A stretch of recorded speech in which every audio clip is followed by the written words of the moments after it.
Week 14 is a crucial one in fantasy football, and you need any edge you can get. Your playoffs are on the line, and there's big money out there in daily fantasy football. So I'm going to give you high-value stats from each Week 14 game. Stats that NFL teams use from sites like Football Outsiders, PFF, and Sports Info Solutions to help you make the decisions that you need to crush in Week 14. We'll go in order of the games, starting with Raiders-Rams on Thursday Night Football. People have filed Jalen Ramsey away as a shutdown corner for years, but things are bleak for the Rams secondary. They're now 31st in the league versus wide receiver ones, with a 29% boost in production, according to Football Outsiders DVOA. And their 50% success rate on dropbacks, that's also one of the worst marks in the league. Devontae Adams may deserve your dollars at captain on DraftKings Showdown. The Rams are also facing a very bad Raiders defense. Vegas gives up 0.185 estimated points added on each QB dropback and a 28% overall boost to the pass game, according to DVOA. The Rams continue to tank for a first-round pick that they don't have, so they still might not get results. This is a good spot on paper for a potential shootout. On to Sunday, Minnesota at Detroit has the highest over-under of the week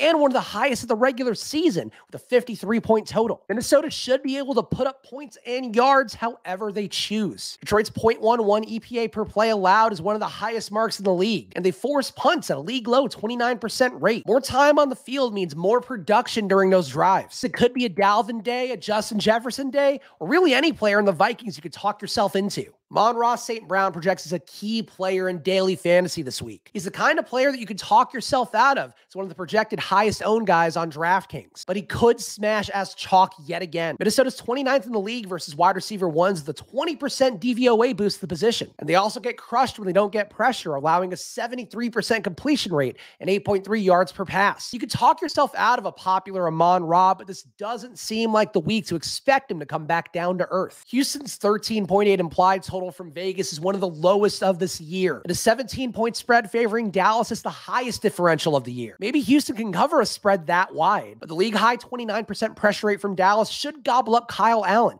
and lead to potentially costly mistakes. As for Dallas, their 73% touchdown rate per drive is third in the league. CeeDee Lamb and Tony Pollard look to be popular plays this week for that reason. But this kind of game script, it actually might be time for Zeke. 60% of the touchdowns that Houston allows are on the ground, and Zeke gets 2 intended red zone touches per game compared to 1.4 for a likely higher owned Pollard. Philadelphia is a big 7-point favorite at the Giants. The Giants are way worse than their record indicates. One thing they've done very well is defend the deep ball, with a 29% completion rate allowed on throws of 20+ yards and a 21% pass deflection rate on those plays. They also play man defense 38% of the time. And A.J. Brown, he's one of the best in the league against man with a 31% target rate, as well as a gaudy 3.4 yards per route run and 25% touchdown rate. On the other side, I genuinely don't see how the Giants score points in this game. The Eagles are the best in the league at defending wide receiver ones and third in the league against wide receiver twos. They also are back to league average in run defense thanks to Jordan Davis's return. Saquon Barkley projects for a lot of ownership this week on DraftKings, over 15% according to Stokastic.com, but I don't see it at all. Saquon's held on to a negative 7% rushing DVOA and just 2.7 yards after contact. Daniel Jones running for his life seems like the only way the Giants can keep this competitive. Baltimore will be without Lamar Jackson this week, and there's not a lot of love for Tyler Huntley from Vegas with just 17.3 implied points. Huntley's an interesting dart throw tournament play as a result. He ran 10 times filling in for Lamar in week 13, and 80% of the touchdowns Pittsburgh has allowed this year have been through the air,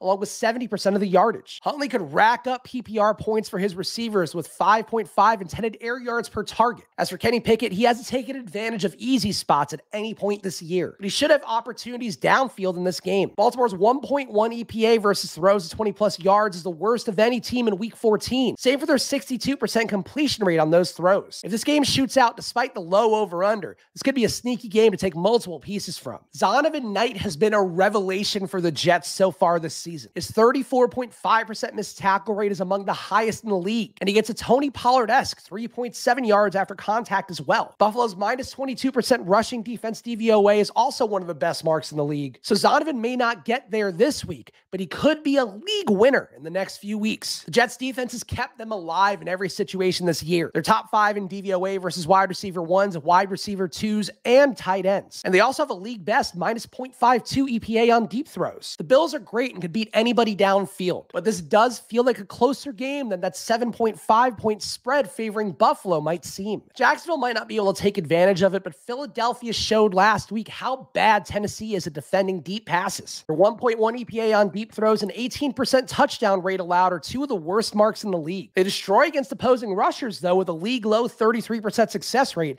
and negative 0.149 EPA. If you need Travis Etienne to get you into the playoffs, this could be a bad situation for you. On the other side, this will be a very popular week for Derrick Henry, but Jacksonville struggled way more against the pass than the run. They give up a 28% DVOA boost to opposing passing offenses, but a negative 9% DVOA versus the run. Of course, Henry can get there in any situation, but fading him and targeting a pass catcher could be a way to get leverage on a lot of the field. Now, it's hard to undersell how bad Deshaun Watson was in his return to Houston. His 64% adjusted completion rate was one of the worst marks of the year, and he saw pressure on 42% of his dropbacks. As for Cincinnati, they get pressure on 24% of their dropbacks this year, and they give up a low 43% completion rate when they do get into the backfield. Deshaun will have to drop back a lot in this game, and that could mean points for the Bengals D. Joe Mixon is ready to return in this game, and he could smash. Cleveland's 0.08 EPA per play versus the run is one of the worst marks in the league. Same for their 8% DVOA boost to opposing rushers. If Watson can't keep up, Mixon could get fed with his 3.8 intended red zone touches per game,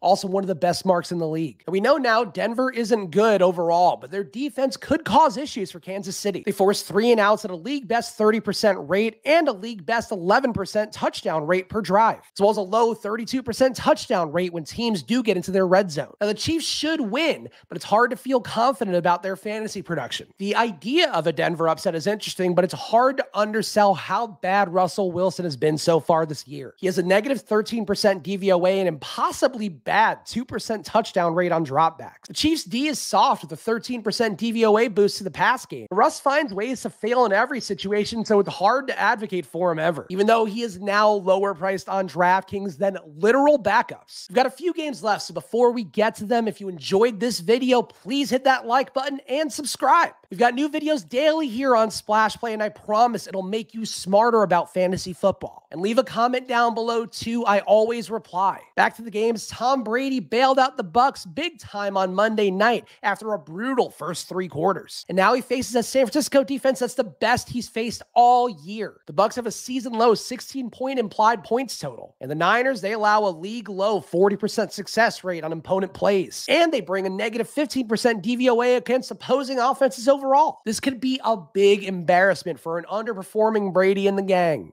On the other side, Brock Purdy will start for the Niners. And he really didn't show much in his debut after Jimmy Garoppolo injured his foot. Purdy had a negative 16% passing DVOA and a minus 1.1 EPA on throws of 20-plus yards. The Niners should win this one on the strength of their defense and perhaps some dink and dunk plays to Christian McCaffrey. Sam Darnold will finish out the Panthers season as their starter. And he could be a very sneaky play against the Seattle D that gives up a 0.107 EPA on dropbacks. Darnold has a stellar 0.179 EPA plus completion percentage over expectation so far this year, and also a 104 QB rating on throws of 20-plus yards. DJ Moore was the apple of Darnold's eye, and he goes against the Seattle team that's 20th against wide receiver 1s. So even if you don't play Darnold, Moore could be a high upside play at under 10% ownership on DraftKings. Geno Smith projects for a lot of ownership this week. His strength has been throws of 20-plus yards, where he has a league-high 0.9 EPA on the year. But Carolina has throttled deep plays this season. They give up a low 27.5% completion rate and just 7.9 yards per pass attempt. They also have a league-high 10% interception rate on deep plays. With the tight windows that Geno throws into, Carolina's D could be an interesting leverage play,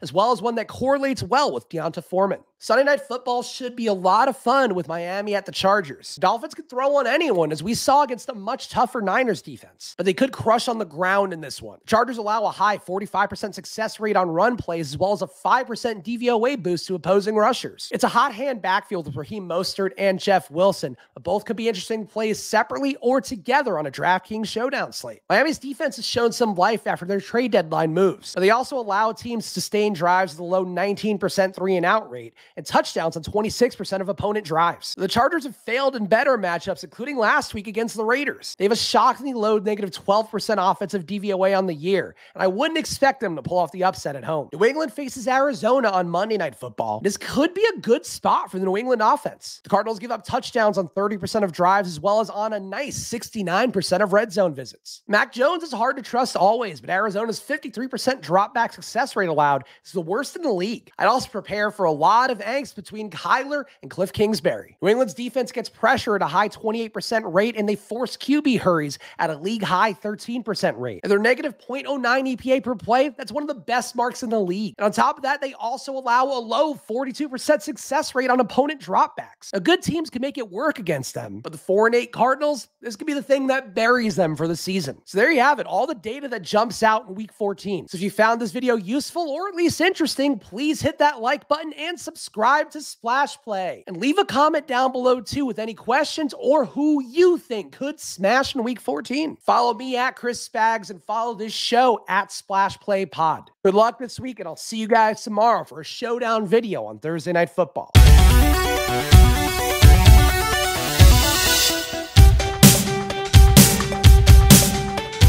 So obviously, like you can hear, I'm still kind of sick, but I think on a scale of 1 to 10, how much I sound like Lindsay Lohan at her chain-smoking, kind of sexy Apex. I feel like right now we're like maybe a 6-7, maybe more of a Tara Reid territory. You tell me.